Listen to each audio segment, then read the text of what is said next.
안 대표의 생각을 직접 듣고 싶다. 이런 우리 애청자 여러분들의 요청이 그동안에도 많았습니다. 오늘 직접 만나보죠. 국민의당 안철수 대표 연결합니다. 안 대표님 안녕하세요. 예, 안녕하셨습니까?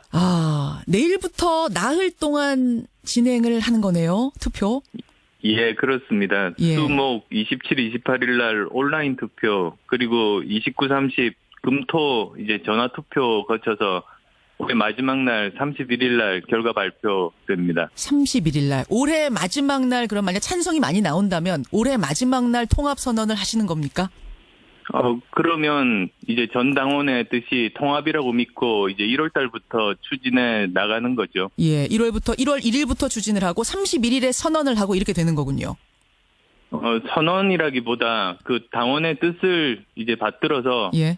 그 전당대회를 통해서 그게 결정이 됩니다. 물론 전당대회는 있습니다만 일단 당원의 뜻이 이렇다라는 어떤 그런 것은 31일 날 발표를 하고 1일부터 추진을 하고 이게 올해 안에 사실 지금 닷새밖에 안 남았어요. 올해가. 근데 올해 안에 어떤 전당원의 뜻이라는 선언이라도 해야 된다라는 강한 의지 표현, 통합에 대한 의지 표현 뭐 이렇게 읽으면 되겠습니까?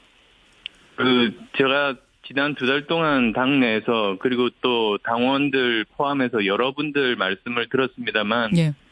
찬반 사이에 의견이 좁혀지지를 않았습니다. 이제 그래서 설득에는 한계가 있다는 생각에 그러면 당의 대표인 그 당의 주인인 그 전당원의 뜻을 한번 묻고 그 뜻에 따라서 이제 모두가 승복하자 그런 뜻에서 시작하게 됐습니다. 예. 통합이 의미가 있으려면 언제까지는 완료가 돼야 된다 하는 어떤 완성 시점? 이건 언제쯤으로 보고 계세요? 글쎄요, 내년 1월부터 만약에 시작을 하게 된다면, 예. 일반적으로 한 달 조금 넘게 걸릴 걸로 예상됩니다. 한 달 조금 넘게, 그럼 2월 정도 생각을 하고 계시는 거군요. 아마도 그 전당대회는 다 그 과정이 있습니다. 예. 필요한 과정들을 거쳐야 하기 때문에 예. 그 정도 시간 걸릴 겁니다. 자, 제일 중요한 질문, 제일 근본적인 질문이 되겠습니다. 왜 이 시점에 국민의당과 바른정당은 통합을 해야 합니까? 왜입니까? 제3당이 살아남기 위해서는 외연 확장이 필수기 때문입니다. 지난 수십 년간 이제 한국 정당사를 보면 한마디로 3당 잔혹사라고 할 수 있습니다. 3당이 뭐 짧게는 1년, 길게는 한 10년 정도 이후에는 예외 없이 사라졌습니다. 예. 그런데 언제 사라졌느냐 이렇게 제가 살펴보니까 외연 확장에 실패했을 때입니다. 그래서도 저는 내년 지방선거를 앞두고 이제 정말 살아남기 위해서 예. 그래야 우리나라 정치 발전에 기여할 수 있는 다당제를 지킬 수 있다는 신념하에 이 일을 하자고 제가 주장하고 있습니다. 그럼 국민의당이란 이름으로 지방선거 치르면은 사라질 거라고 보세요? 국민의당이 어려워질 거라고 보십니까? 아니요. 이름이 문제가 아니라 예. 이 3당이 살아남기가 굉장히 힘든데 지금 상황에서는 그 3지대가 둘러 나뉘어져 있지 않습니까? 예. 그래서 최소한 3지대는 힘을 합쳐서 선거를 치러야 그 거대 양당과 싸울 수 있다. 그런 판단입니다. 이대로는 지방선거 어렵다. 네, 어렵습니다. 왜냐하면 어떤 분들은 그렇게 말씀하십니다. 지금 39명이 똘똘 뭉쳐서 그대로 선거를 치러도 되는 것 아니냐 그렇게 말씀하시는데요. 하세요. 예. 39명이 똘똘 뭉쳐서 선거 치르는 건 굉장히 어렵습니다. 왜냐하면 왜요?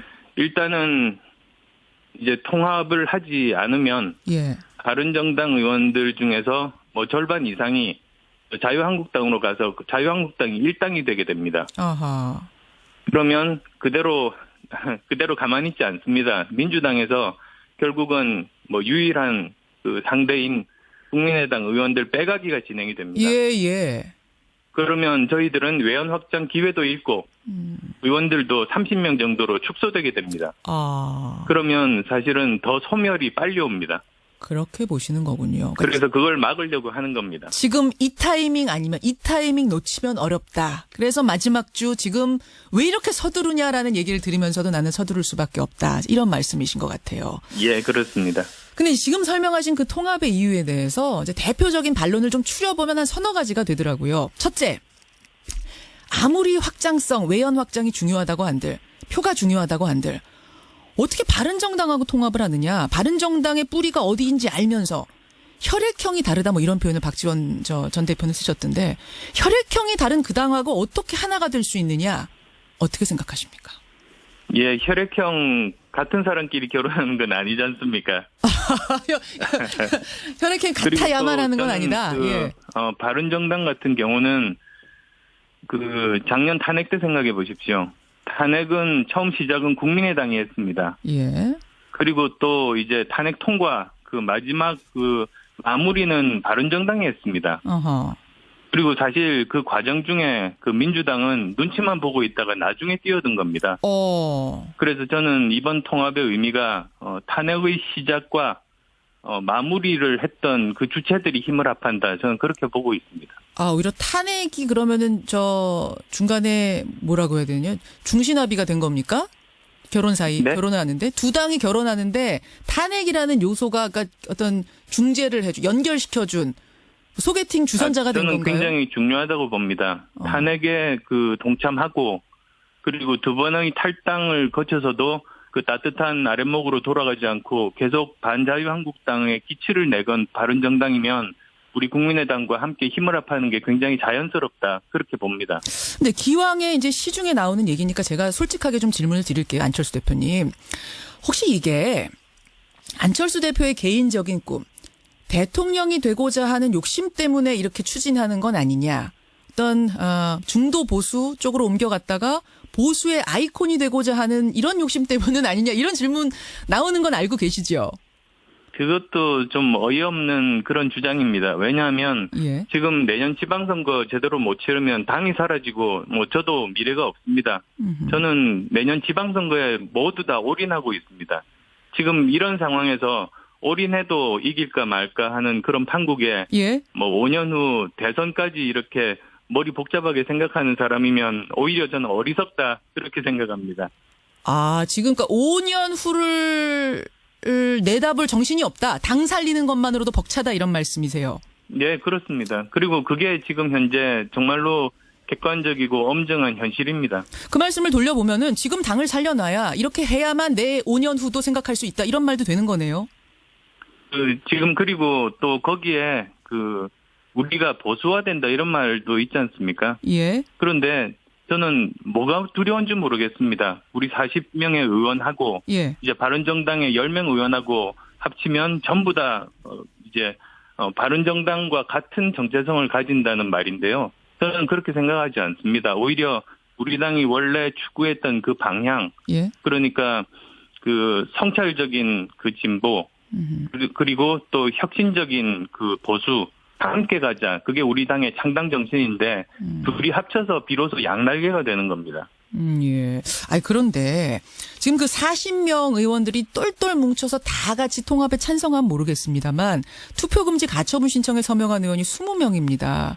그러면은 이 의원들은 설사 통합이 결정된다고 해도 이탈할 가능성이 있습니다. 그럼 19명만 통합으로 가는 거예요. 바른정당은 11명이죠. 그 11명 중에도 지금 이탈할 가능성이 있는 의원이 한 2명 정도 된다고 얘기를 합니다. 그러면은 뭐 11명이 다 온다고 해도 30명. 지금 국민의당 의원 수보다도 적습니다. 통합을 하는데도. 통합을 했는데 의원이 더 적어지면은 이게 통합이 이득이 되는 거 맞느냐? 오히려 더 작아지는 건데 어떻게 생각하십니까?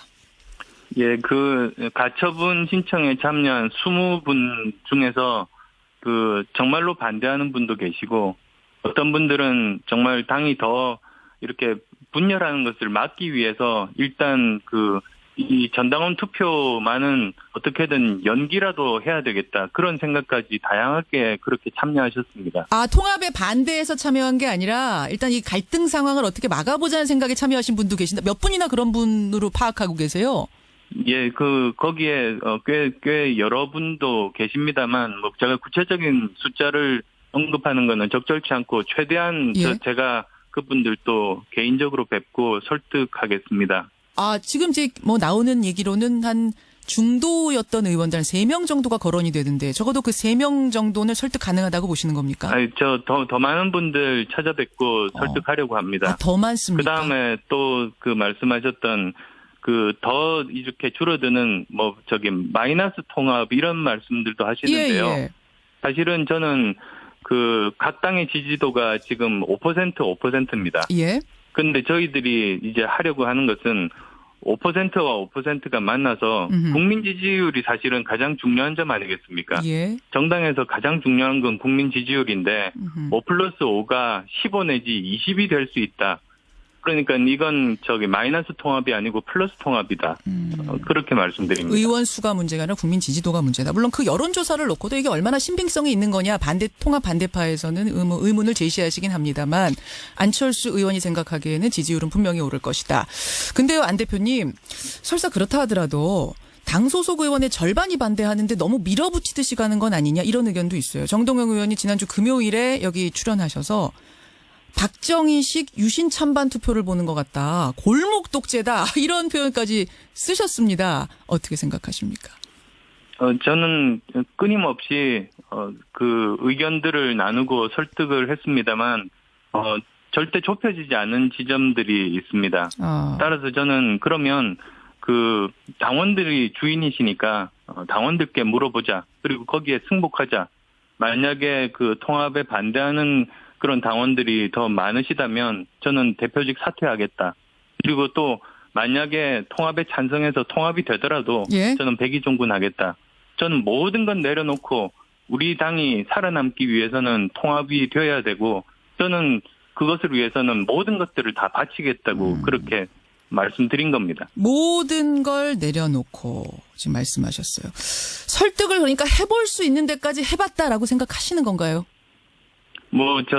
그게 꼭 100% 다 충분했다고 말씀드리지는 못합니다. 노력을 더 해봐야 되는 것 아닌가. 예. 그렇게도 말씀하실 수 있습니다만 예. 시간이 많이 남아있지 않고 그리고 또 전 당원들의 의사를 묻는 것이 가장 현명한 그 해결 방법이라고 생각했기 때문에 이제 이 방법을 제안드린 겁니다. 자, 그렇게 해서 투표를 하기로 했습니다. 그렇다면 이제 어떤 결과가 나오냐가 상당히 중요한데, 지난주까지 전국 돌면서 쭉 의견들 척취하셨잖아요. 어떤 자신감이랄까요? 좀 확신을 얻으신 걸까요? 호남과 그리고 이제 다른 지역의 그 의견 차이들이 꽤 있습니다. 예. 호남은 지금 그 양자구도입니다. 내년 선거가. 예. 그런데 전국 선거는 사자구도로 치러집니다. 그래서 전국에서는 3자구도로 만들어 달라는 요구가 굉장히 절박합니다. 예. 그렇지만 전국이 이제 3자구도가 되더라도 호남은 거기에 영향을 받지는 않습니다. 그렇게 서로 이제 주어진 환경 차이가 굉장히 큽니다. 그래서도 지금 현역 의원분들께서 호남 민심이 반대가 많다고 말씀하시길래 예. 그래서 전당원 투표 제안한 겁니다. 국민의당 당원들 중에서 호남 당원이 과반이 넘습니다.